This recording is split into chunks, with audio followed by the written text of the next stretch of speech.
Hello, viewers. Welcome to Certified Business Solutions, where we discuss business-related matters. I will be your host, Lucy Maina, and with me is Dr. Kamau. Today, we will talk about political environment and how it can affect a business either positively or negatively. Good morning, Dr. Kamau. Good morning, Lucy. How are you? Fine, thank you. Welcome. Say hi to our viewers. Hi, viewers, and welcome to this channel. My name is Dr. Kamau. Today, as my good host has said, we'll be discussing the impact of political environment to your business.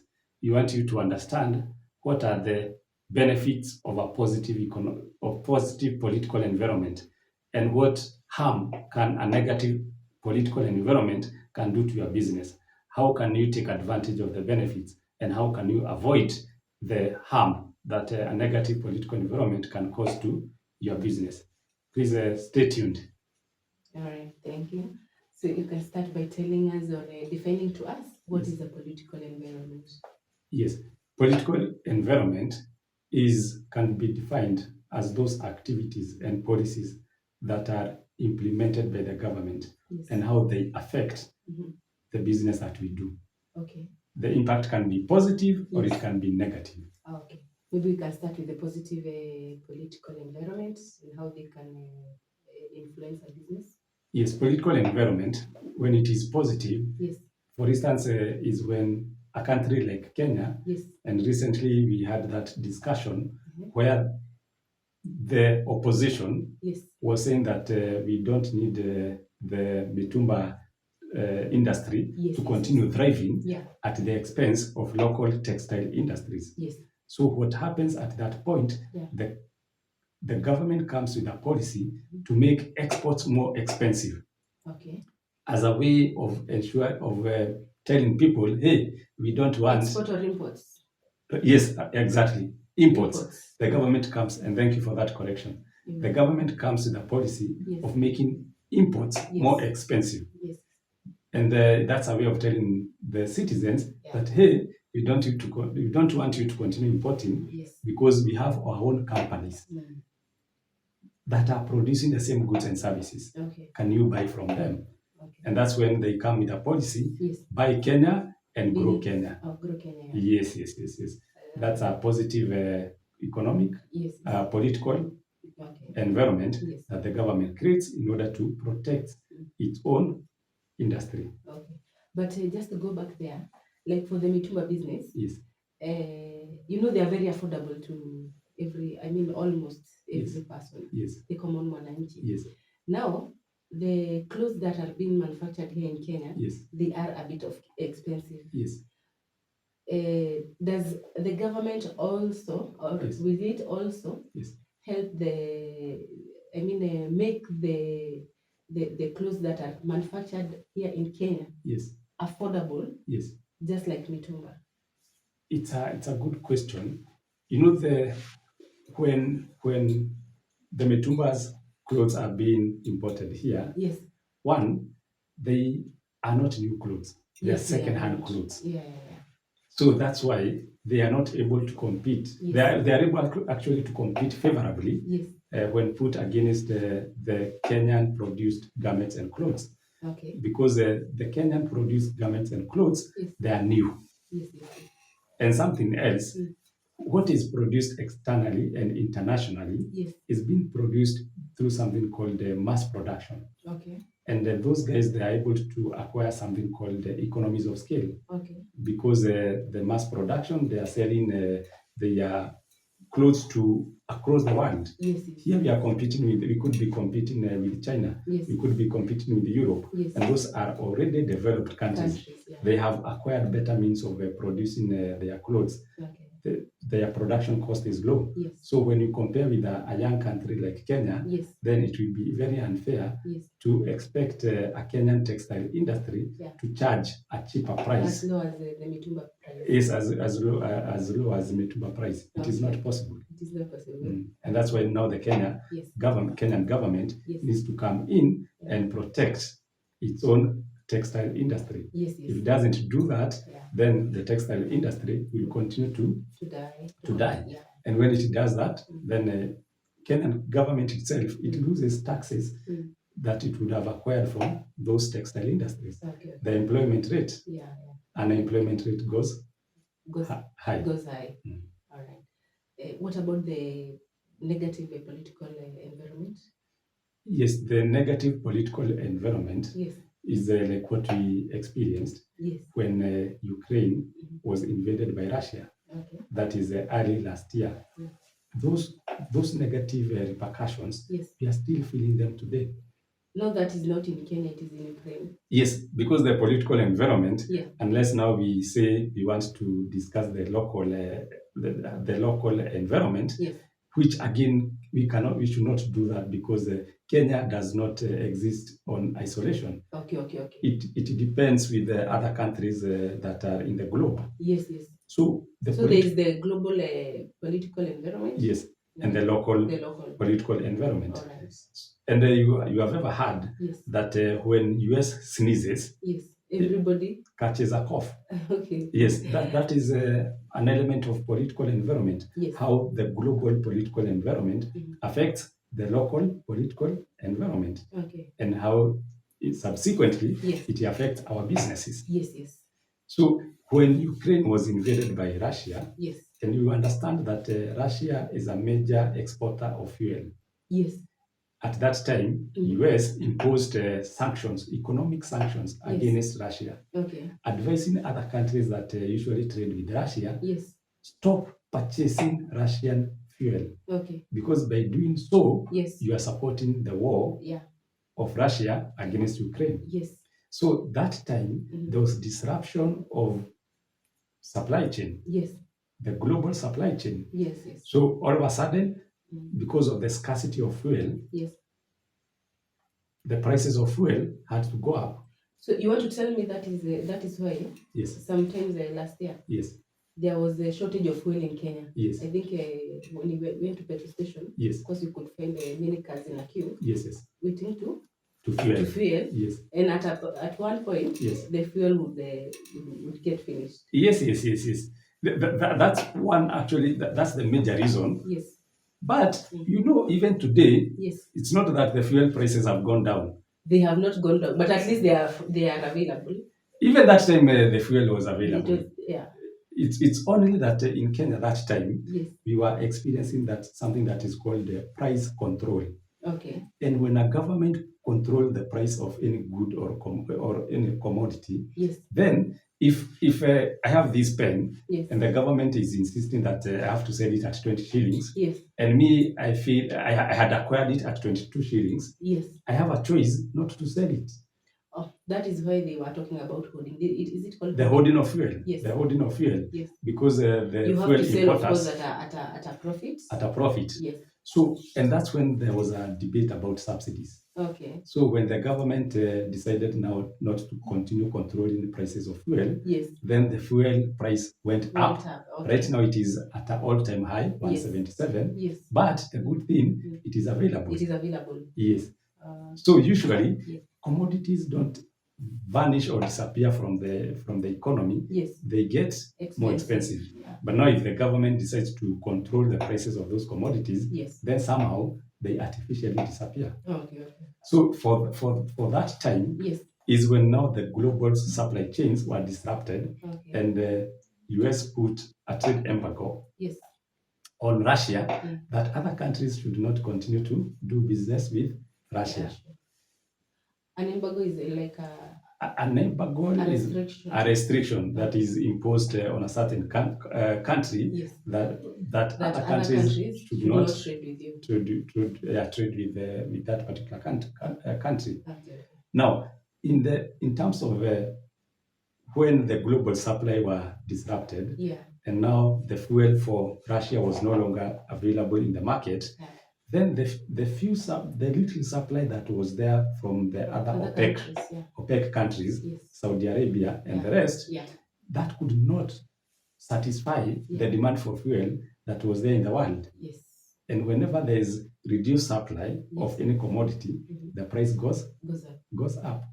And that by itself, yes, because the price of fuel affects the prices of everything Every else, other thing, from yeah. transport to manufacturing, Manufacturing, to even what we cook at home. Yes, yes, yes, yes. So there was general increase in price of All commodities the goods, yeah, and goods and services. yeah. So basically, Yes. that is what is known as inflation. Inflation. Okay, Yes. okay. Or the continued raising of the Price of goods and products. services. Okay. And when inflation started hitting US, Yes. US, they reacted very fast. And what they did, they increased the interest rates Okay. for their currency. Okay. They said now here at US, Yes. all of a sudden we are seeing the price of goods and services going up, Yes. and we need to manage that. We need to ensure that we bring to an end to that Yes. aspect. Yes, yes. So they hiked the interest rates. Okay. From that time, it was about 2.5%. Yes. Initially, they took it to 3%, to 4%. Right now, it is 4.5%. Okay. And when interest rate is increased, Yes. what that means is that people and businesses are not able to access credit easily. Okay. If they want to access it, Yes, they will do that, but they will pay more for that. Yes. So if you didn't have an urgent expense to incur, yes, or a purchase to make, yes, you would rather not borrow, yes, because if you borrow, you will borrow at a higher rate. You will borrow at a higher rate. Yes. Now, when US did that, what happened is that it made the accessibility of its currency, which is now the US dollar, to be a bit more problematic. Okay. Because remember, when the interest rate goes up, then the circulation of that currency also reduces. Yes. Because people are not borrowing more.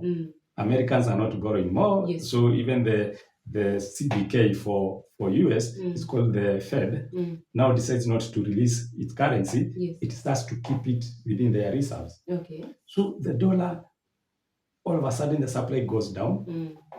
But the demand is still high. It's still high. And when now the interest rates of a country goes up, the exchange rate of that currency, of that country, vis-a-vis other countries, goes up.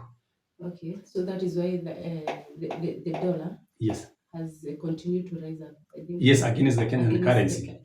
Yes, because the interest rate was first increased in the US. Then the dollar as a currency started to disappear. So as Kenyans and other countries that heavily rely on dollar to pay for their imports started to struggle acquiring the dollar. And at that time, the dollar was exchanging against the Kenya shillings at a rate of about 112 shillings. Today, it is at 133. Wow. Okay. So what that means to a Kenyan who does importation business, it means that the cost of his products, commodities, stock has skyrocketed. And as a trader, if I'm importing phones, electronics, or even clothes, I will not absorb that cost as a business. No, you cannot. Because it will beat the logics why I'm in the business. I cannot be in a business to make losses. So they pass over that cost to the end user. To the end user, who is their customers. Yes. So exchange rate increases, then the price of imports increases because of the rise in the dollar. The dollar, and then eventually the end user, who is the customer, also now starts acquiring the goods and services at a higher price. And that's how inflation is also imported. Oh, from another country to the other. Okay. You remember now this one has started in US. And now we have imported it here. We have imported it here. The goods have gone up. Because the price of goods have gone up, because we are heavily relying on importations of goods and services. So all of a sudden, there's inflation. And that time, when there was a scarcity of dollar, is when we saw a company like Pwani Oil saying that they were temporarily closing their operations because they were having a problem paying their suppliers. Using dollars. Dollars, of course, they were scarce and they were at a higher rate. They were at a higher rate. But I remember that time the government said that there was enough circulation of dollars.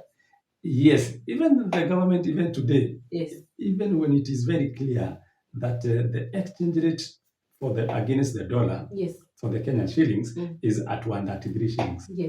if you log in into CBK website, Yes. you will say that they are saying that the exchange rate is at 125. But again, it is at 133. It is at 133. 33. You know, if the CBK says the exchange rate is at 125, Yes. and they usually publish on their website. If you go to any commercial bank, yes, you are supposed to access that dollar at that rate, but that is not the case. So the government does not always say the actual position that is on the ground and what they think it is. Kwa ground inakuwa different. And we have seen that situation where at times the government is saying that we have had 100% transition from primary school to secondary school. But that is not usually the case. It is not usually the case. You will still see some children yes, who are struggling who have actually been unable yes, to join high school. Yes. Because even the public schools that are supposed to be free, they are not actually free. They are not actually free. Wow. Okay. So the issue of inflation, yeah, and the government now to curb that inflation, yes, because of even there is that issue of the exchange rate, the scarcity of the dollar, yes, the prices have gone up. Now the government decides to increase interest rates. Okay. Interest rates, yes, is a tool that is used by the government, yes, to remove excess liquidity or yes, availability of money, yes, in the economy. Okay. Because the government usually thinks that every other time there is inflation, yes, for you to bring down the cost of goods and services so that people don't continue buying these goods and services, yes, then deny them money. But you see, like here in Kenya, yes, I don't think that was the case. Yes. There were no money. There was no money. But you cannot say so, yes, because remember that time we were also in an electioneering year. Yes. And the electioneering year, there's an allegation that the CBK could print more money, but of course I don't believe that as a professional. Yes. But there's usually that allegation, yes, that the CBK prints more money, yes, to help the government in doing the campaigns, which I don't think it is true. But even if that one is not true, yes, remember there is a politician somewhere who had saved so much money, yes, for use during that period of campaigns. Yes. And that's when you hear when they are going to do the campaigns, yes, they dish out money. They dish out money to normal yes, to their voters. Yes. To their voters. Yes. So again, there is some sort of liquidity, circulation, yeah, increase in money supply, yes, whenever there is a campaign season. But does that money reach every person, or it is just a small group of people? I mean, you mean you have never received any money during the campaign season? I have never received yes, probably 200 shillings. 200 shillings. Yes. But I think I was idle. Yes. I was not working. And maybe it is not this election. It probably is not this. It was, yeah. Yes. So what happens? That 200 shillings, when it is given to many people, yes, it has a way of increasing liquidity in the market. So assuming there was as you had said, yes, that there was no enough money in the circulation, yes, but the prices of goods and services are continuing to skyrocket, the government still went ahead to think and assume there is a lot of money in the circulation, and it went forth to increase interest rates, yes, and advised commercial banks not to lend to every Tom, Dick, and Harry. Yes. They increase the interest rates. Yes. And actually at that point, the other tool that government uses is something called OMO. OMO is open market operations. Yes. You know, when that time government is selling treasury bonds, yes, and treasury bills, yes, it is saying that now come and buy our treasury bonds and treasury bills. We are giving at a return rate of 12%, yes, 13%. They are trying to remove the excess money in the economy. Oh, because so that's why they give you at a very good rate. A very good rate. So they take the money from. They take the money from the economy. Yes. They are enticing you because now they feel inflation is so high. Yes. Let's give these people a reason, yes, to save and invest with us, yes, so that they don't continue buying what they are buying, and in the process making the things to increase. And when you buy the prices, treasury bond, yes. will they give you at a rate? They'll give you a return at a rate of Yes, 12%, yes, at a rate of 12%. even after some years. Yes, yes, yes. Okay. And the government will make a timing when now they feel that there's no inflation. Yes. Now they will even now start to pay off those treasury bonds, Okay. so that now they can Offload. pump money Okay. to the economy. To the economy. They can pump money back to the economy. Yeah. They even lower the interest rates. They say now you had put the interest rates at 9%. Yes. Now can we take it to 8% so that we entice people to come and borrow? Okay. And that's the period that is called the expansionary economic policy. Okay. But right now we are experiencing something called the contractionary economic policy, Okay. where the government is increasing interest rates. Yes. So that people don't borrow. Yes. It is also asking people to buy treasury bonds. Yes. So that they remove the excess liquidity of currency. Yes. In the economy. In the economy. Okay. So that time we have now the government all of a sudden, at the moment, yes, it has increased interest rates. Yes. And now it is very hard for someone to get credit from the financial banks. Yes. And now the business that have been affected by that move by the government, yes, are quite many. Yes. We start from the financial institutions. Yes, yes. Commercial banks. Yes. Because one of the main source of income for a commercial bank is not the deposits that you make to them. Mm-hmm. It is the credit that they give to people. Yeah, exactly. The loans that they advance to their customers. Yes. Because I go take my 20,000 there, yes, and then that 20,000 will not be put there by the bank waiting for me. Yes. The bank will loan it to someone else. And then someone else will pay their interest. At an interest rate. Okay. Now, if now the interest rate has gone up, yeah, so people what that will means, not borrow. People will not borrow. Yes. So financial banks will, for the first time, you yes, start hearing them reporting either losses, yes, or reduction in their profitability levels. Okay, okay. Yes, wow, because people did not borrow. Okay. So when interest rates goes up, yes, it affects the financial institutions. Yes. Also the manufacturers. Yes. Or any other person who wanted to start a business. Yes. Because like the manufacturers, they have been affected by two things. Eh? Yes, yes. Of course, they cannot access credit. Yes, yes. And number two, yes, if they are importing their goods from other countries, yes, yes, they're importing at a higher rate. At a higher rate. At a higher rate. Wow. And something like now the schools. Yes. You know, the private schools, because the inflation is there. Yes. You have to pay teachers better. Yes. Even the cost of running the schools, the cost operations. This day-to-day operations has skyrocketed. Yes. So what happens? The school fees, and we have seen school fees also skyrocketing. Yes. And what the normal mwananchi will do, instead of taking your child to a private school, you will take your child to a public school. So because of that change of political environment, yes, that even started in the US, yes, now you are seeing the business people who are in the education sector, they are also suffering in terms of the level of their sales, the number of their customers, because the private has now become very expensive, and people are preferring to go to public schools. So generally it affects almost all companies. Yes, yes, yes.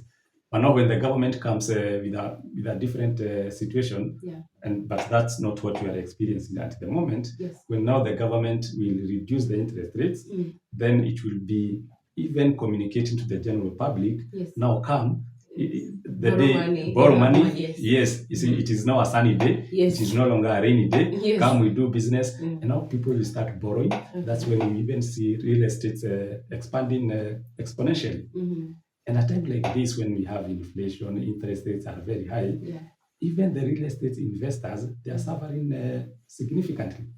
Because again, the price of the land will also go high. The price of the land, the price of the land will not go high. But again, the buyers, there will be no buyers. There are no buyers.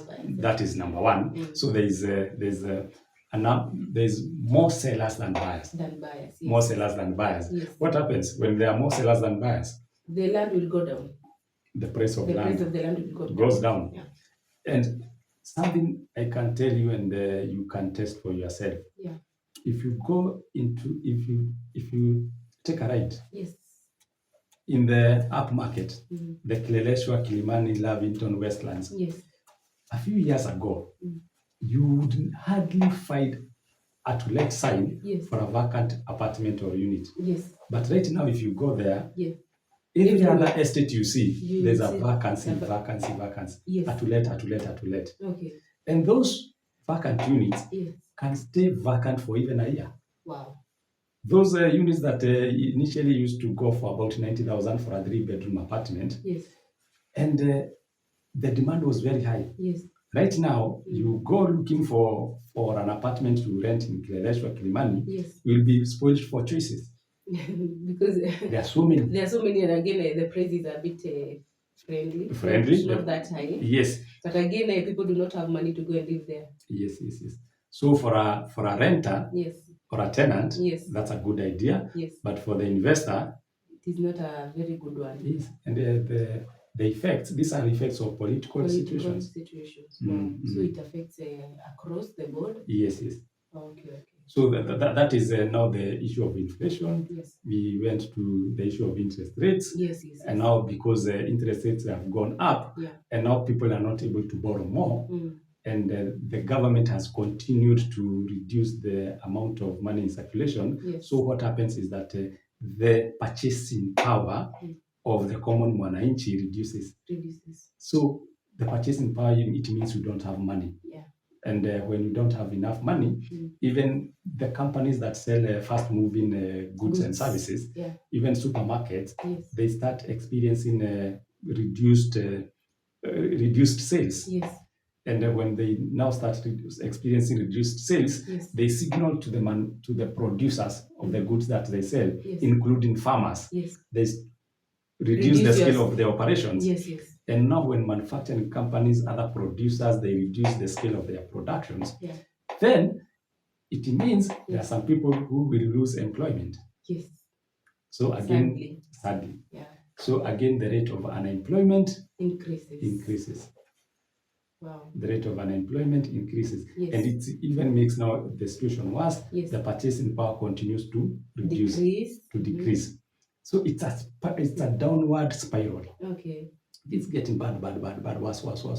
Yes. It's a horrible situation. Yes. Now, what that will happen is again when unemployment is high, the rate of social ills, the vices, people, even depression, mental complications, mental diseases, the depression, the stress levels, even divorces, even the rate of children dropping out of school, alcoholism, abuse of drugs. Yes. It is robbery increases. Yes. Like we had seen when the other government was taking over. Yes. And there were a lot of incidences, I think, almost everywhere. Yeah. And that's the reason why we have seen, even when the Hustler Fund is being rolled out, when the rate of unemployment is very high, instead of these hustlers using this money to invest, they are using that money to feed themselves. Wow. To cater for their basic needs. Yes. But remember where the problem started? It started from the US. Yes. And then it from Russia. It went to US. It came to Kenya. It went to the common mwananchi. Yes. Though that time it also got Kenya when Kenya was a bit volatile. The situation in Kenya was a bit volatile because that's when we were going through it was an electioneering year. Yeah. Even today, the political environment in Kenya is not stable because we have seen the opposition continue agitating for changes. Yes. They have not even acknowledged that this government was legally won. They legally won the elections. Yes. They're still saying that we won. So for a foreign investor, he's still adopting something we call a wait and see strategy. Yes. To see whether the Kenyan environment is a good environment to invest. And if he's a big-time investor, like you remember that time Aliko Dangote was to come to Kenya, and he was to start a very big cement factory. Yes. And that would have meant he would have employed so many people. A lot of people. That is true. So when the political environment is unpredictable, uncertain, unstable, then it affects businesses from the big-time businesses to that small business, even mama mboga there. Wow. So it is very important for the government to ensure Yes. and to understand, and most of the policymakers in the government, Yes. how the political environment is so key Yes. to the survival of all of us. Okay. Okay, I see. Wow. It affects across the board. In a very, very big way. Significantly. So what would you advise businesses on such issues? Yes, political environment, when it's part of the macro environment. Yes. And macro environment for a business is something that is beyond the control of a business. Okay. Usually we talk things that are within the control of a business are the micro environment. Yes. How much you pay your employees, how you treat them, and whether you can be able to ask to attract investors, so that you increase your financial strength, whether you can do a merger or an acquisition. Those are things that are within the control of a firm. Yes. But now when you come to the issues to do with the issue of inflation, the issue of exchange rate, the issue of unemployment, the issue of even taxes, those are just within, not within the ability of the company to control. Yes. But maybe one of the things that a company can do, but again, it needs to be a company with a good financial muscle, is to go international. Okay. And that's why we hear about MNCs. Yes. MNC is a multinational corporation. Okay. A company now starts having like a Unilever. Yes. It has a presence here in Kenya and many other African countries, and even US, Europe. Yes. So when there's a political instability in one country, they don't feel much, as opposed to a country which has all its operations based here. Yes. So whenever a country is able to, a company is able to diversify and invest in other countries, the better. But you, as an investor, if you don't own a company, then you can own many other companies by buying shares. And when you buy shares, don't buy shares that for companies that are situated in Kenya only. Because if you buy from KCB, you buy from Safaricom, you buy from Kakuzi, then if the political environment for Kenya changes, then you are doomed. Buy for KCB, buy for Google, buy for Amazon, buy for another company, shares for another company that is in Europe, in China, in South Africa. So that diversify your portfolio. Okay. So that whenever there is something in US, you still have some shares in China. Okay. So at the end of the day, your total investment will not be affected adversely because you have diversified. Okay. That's okay. What about the government? Because we have seen they have a big role to play. Yes. What can they do to protect such negative effects? Yes. From affecting the business people? You know, the government, it has many things to do. Number one, the government should not overborrow. Because when the government debt increases, and especially when this debt is denominated in US dollars. For instance, the Kenyan government, the debt that we have vis-a-vis GDP, it is at 80%. 80% of our GDP. Okay. That's how indebted we are as a country. And this debt. So you mean that when we collect whatever we collect, we pay 80% as debts. And then we remain with 20%. No, not really. Not really. Yes. Actually, like the debt that the GDP, the gross domestic output that we generate on a yearly basis. For now, it's about 100. It's about 100 trillion. Yes. Is it 100? Is it 100 trillion? Because in terms of revenue, revenue last year we collected 2 trillion. We collected 2 trillion. In terms of the revenue, the taxes that KRA collected. Collected from the Kenyan businesses. So Now, out of that 2 trillion, 30% of it was used to pay for the loans that we have. So we remain with about 1.4 trillion. Yeah. But now the point that I wanted to push forward is that when a government is highly indebted, and the debt that it has to keep paying to its lenders is denominated in another currency, in this case dollars. So you can imagine, like now the 7 trillion that I'm talking about, the 7 we collected 2.1 trillion, and 30% of that was used to repay the debts that we owe other countries. Now, this debt, the majority of it is denominated in dollars. Because this 30% of 2.1 trillion, which is about 700 billion Kenya shillings, that money we had to give it out in form of dollars. So we will not give the 700 billion. We'll give it in form of dollars. Of course, it will be higher. So actually, we are complicating the situation that we have about the dollar shortage here. Wow.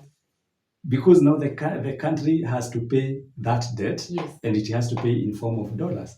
So assuming the country was not highly indebted, so we would not have had to give out those dollars to IMF. To World Bank, as we are paying this loan to our international lenders. So if the country just does not overborrow, then, and if it borrows, if there is a way it can borrow using its domestic currency. Is it possible? It is possible. You can borrow in US denominated, you can borrow a US denominated loan. But when you are borrowing, you agree as we will pay you in our own currency. In our own currency. So that is, they should think about doing that. They should think about that. But now you see, we are desperate to continue borrowing, but also we are desperate to continue borrowing. So we don't, at the moment, we are not in a position to give conditions and terms. We receive, so you have to accept all the terms and conditions that were given. Even you have heard about a conversation we told about we need to privatize some of our public institutions. Yes. Even I have heard about, but at some point it was declared fake.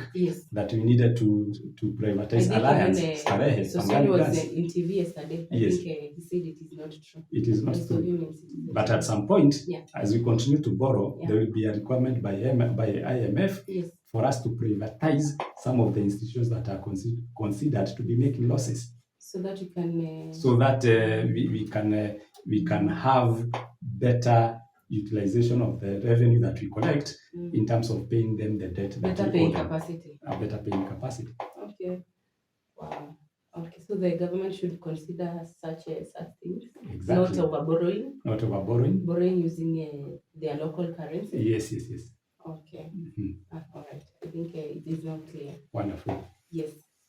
Viewers, I hope you have learned a thing or two. Here in CBS, we normally say that when you know better, you do better. I hope you'll do better now that you have known better. Thank you.